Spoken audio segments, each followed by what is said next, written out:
Hi, it's Drake. I just wanted to make a short video about some things I've been reading recently. So I've been looking at the biographies of Newton and Gauss, and then also I've been looking at a lot of Baroque literature, like from the English Renaissance, and yeah, around that time basically. But then I always think about Pessoa, so a couple of his lines have been just in my mind recently, and they're just really good. One of them is one of my favorite poems that he wrote by Alberto Cairo, and it was written in 1914. If only my life were an ox cart that creaks down the road in the morning, very early, and returns by the same road to where it came from in the evening. I wouldn't have to have hopes, just wheels. My old age wouldn't have wrinkles or white hair. When I was of no more use, my wheels would be removed, and I'd end up in a ditch, broken and overturned. Or I'd be made into something different, and I wouldn't know what I'd been made into. But I'm not an ox cart. I'm different. But exactly how I'm different, no one would ever tell me. And that last line is the one that I've had just stuck in my head, because so often I will think of something that maybe a lot of people think, or maybe something that I think, and I know that if I asked people why they think it, they wouldn't be able to tell me, or they wouldn't tell me. And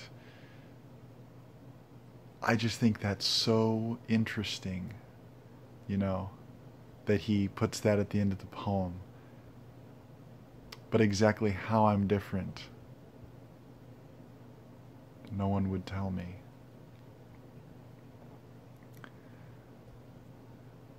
I imagine him walking up to someone and saying how he was like an ox cart, and someone like laughing at him and saying it's ridiculous, and then he asks them, how am I different from an ox cart? And then the person realizes that they don't know, or maybe the person was fairly intelligent and had like a materialistic view of the world, or a materialist. Well, anyway. And the other one that I've had on my mind a lot recently is from the Book of Disquiet on page 222. Almost sneezed. But yeah, that other one was from A Little Larger Than the Entire Universe. And this one is the Book of Disquiet. I've always felt an almost physical loathing for secret things, intrigues, diplomacy, secret societies, occult sciences. What especially irks me are these last two things, the pretension certain men have that through their understanding with gods or masters or demiurges, they and they alone know the great secrets on which the world is founded. I can't believe their claims, though I can believe someone else might. But is there any reason why all these people might not be crazy or deluded? The fact there are a lot of them proves nothing, for there are collective hallucinations. What really shocks me is how these wizards and masters of the invisible, when they write to communicate or intimate their mysteries, all write abominably. It offends my intelligence that a man can master the devil without being able to master the Portuguese language. Why should dealing with demons be easier than dealing with grammar? If through long exercises of concentration willpower one can have so-called astral visions, why can't the same person, applying considerably less concentration willpower, have a vision of syntax? What is there in the teachings and rituals of the magic arts that prevents their adherents from writing, I won't say with clarity, since obscurity may be a part of the occult law, but at least with elegance and fluency? which can exist in the sphere of the abstruse. Why should all the soul's energy be spent studying the language of the gods, without a pittance left over to study the color and rhythm of the language of men? I don't trust masters who can't be down to earth. For me, they're like those eccentric poets who can't write like everybody else. I accept that they're eccentric, but I'd like them to show me that it's because they're superior to the norm rather than incapable of it. There are supposedly great mathematicians who make errors in simple addition, but what I'm talking about here is ignorance, not error. I accept that a great mathematician can add 2 and 2 and get 5. It can happen to anyone in a moment of distraction. What I don't accept is that he not know what addition is or how it's done, and this is the case of the overwhelming majority of occult masters.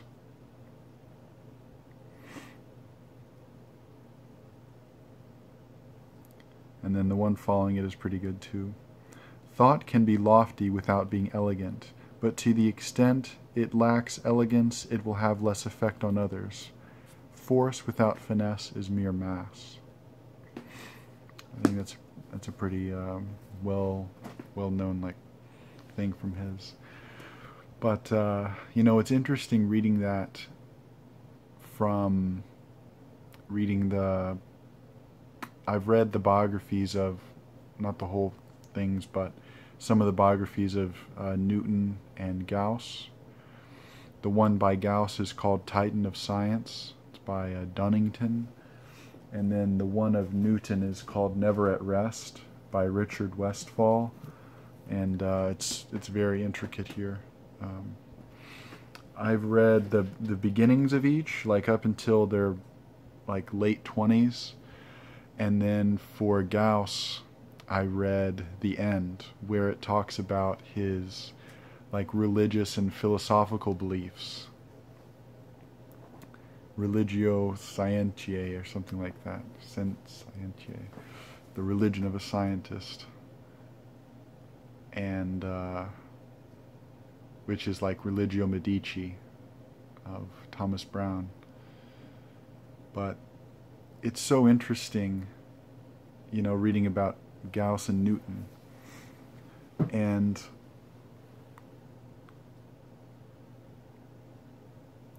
they have connections with Richard Feynman too, because Gauss was really annoyed by people faking knowledge or making up words, and then usually the people making up the words can't even keep them straight in their own head, let alone other people doing it. And he writes about contemporary philosophers, and he really didn't like Hegel. And I think that's interesting because, of course Schopenhauer also didn't like Hegel, but it seems like so many people do. And, I don't know, I just think it's interesting. But he always struggled with belief in God, Gauss did. And especially belief in a doctrine, religious doctrine. And he was talking with this other guy, last name Wagner, and they had a long discussion about religion because Wagner was a believer and Gauss had doubts. And Gauss had quoted something that said, faith is a gift. And then the Wagner guy said something kind of trivial that's faith is a gift that can be given to anyone if they want it. And that's not the point. You miss the point. That's what you want to say to this guy. You miss the point. But it reminds me of Shostakovich, who was asked, do you believe in God? He said no, and I'm very sorry for it, or I'm very sorry about it. And I think that's so interesting, because Newton was, especially in his later years, very religious, and believed in a sort of God, but he didn't have very orthodox religious beliefs. Neither did John Milton. I think it's interesting how those things happen. And yeah, there was another thing I wanted to read, and it was by Conrad Aiken, who was really neglected for no reason other than general ignorance, I would guess. But one of his poems that I really like is one of his first ones, and it's called Discordance. And I think I first heard of Conrad Aiken, or at least like it first really interested me because someone said they read Discordance at a funeral, and I thought, that's pretty neat. And then I looked it up, and it's a very, very good poem. And this is the third part. I have his collected poems that was published by Oxford in 1970. And this is the third part of Discordance, which has 4 parts. Dead Cleopatra lies in a crystal casket, wrapped and spiced by the cunningest of hands. Around her neck they have put a golden necklace. Her tatbebs, it is said, are worn with sands. Dead Cleopatra was once revered in Egypt. Warm-eyed she was, this princess of the south. Now she is very old and dry and faded. With black bitumen they have sealed up her mouth. O sweet clean earth, from whom the green blade cometh, when we are dead, my best beloved and I, close well above us, that we may rest forever, sending up grass and blossoms to the sky. And I've been reading a lot of John Donne recently, because I think he is just absolutely excellent. And you know, like T.S. Eliot, who was friends with Conrad Aiken, said that John Donne was one of the best poets in English. And it's also interesting that people call Conrad Aiken a metaphysical poet. And I would say he is, and he is in a similar way to how John Donne is. Yeah, I don't want to make this video too long. I just kind of wanted to talk about these things for no reason. Yeah, and I think Hart Crane is also in the same way, because he makes really interesting connections between disparate things, really interesting metaphors. I've been thinking a lot about his logic of the metaphor too, because I'm going to be helping in a psychological study about metaphor and the relation between like known metaphors and novel metaphors. And I was thinking about that more in the way of writing. You know, how does a poet come up with a perfect novel metaphor? Because in some sense it must be already there, just no one has said it yet. Or if it's not there, at least like the aptitude is there, of course. And then, you know, what makes it that the poet can come up with that perfect and non-existent metaphor? It reminds me of how people talk about mathematics, like was Paul Erdős, where he talked about the book, like this perfect book that all beautiful equations would be in. It's like these metaphors are all in the book, and then poets are the ones who figure them out, figure out these connections. And yeah, I think it's very interesting, the connections between the biographies of poets and mathematicians. And I was thinking about Goethe also, because I like Newton and his theory of colors, and Goethe also worked on similar things. But then also, like, Gauss was pretty well, I guess now he's famous for not publishing very much compared to what he figured out. And he said that was because he only wanted to publish perfect things. And the point was not to publish. Publishing was just secondary, just to tell other people about it.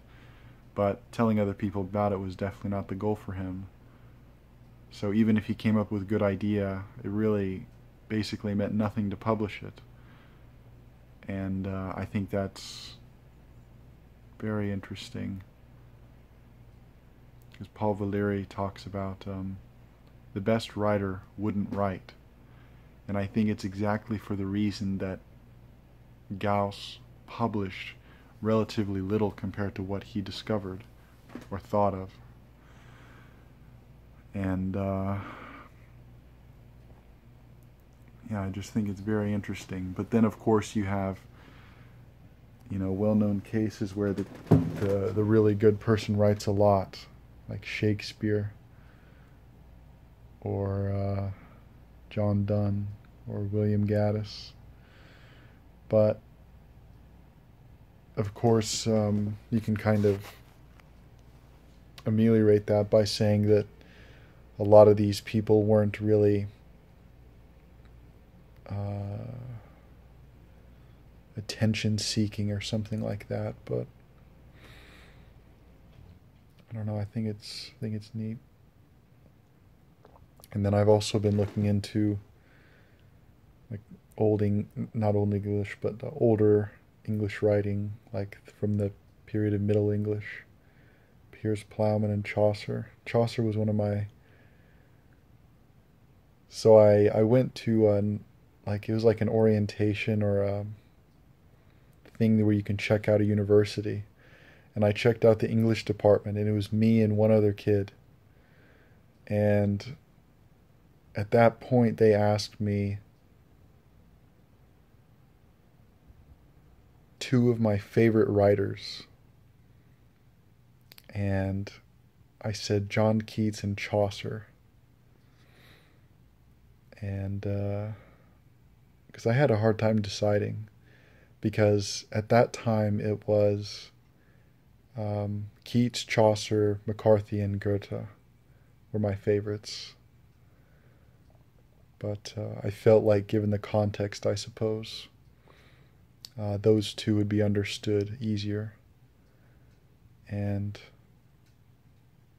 I've always loved the writing, how they wrote back in the day, because Chaucer was basically a dingbat. And I think that's what makes him so enjoyable. And I feel like Shakespeare also has like strong dingbat tendencies. But what makes Shakespeare so good is that he holds it back sometimes when he needs to. And it's like John Aubrey says in his brief life of Shakespeare, that he said he would, when he was slaughtering animals as a butcher, he would give a speech beforehand. And I think that idea is just so interesting, that he would do that. And then I've also been thinking about Sordello by Robert Browning, because he was 28 when he finished that. And most people don't understand it.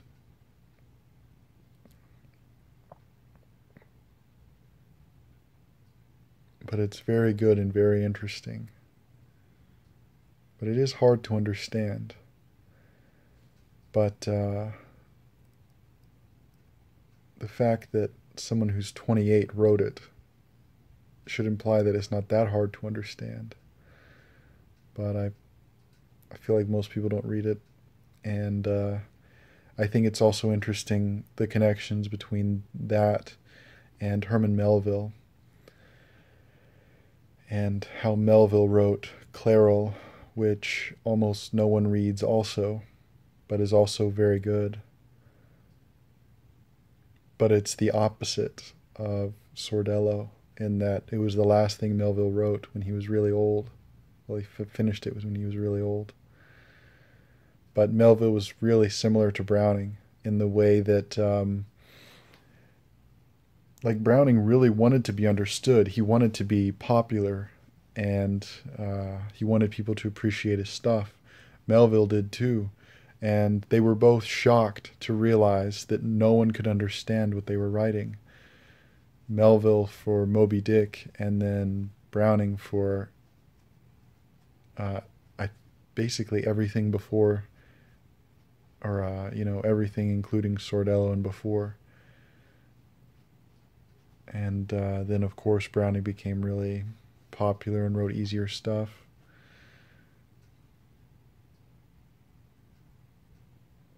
But yeah, I don't want to go on too long, so this is really variations on familiar themes.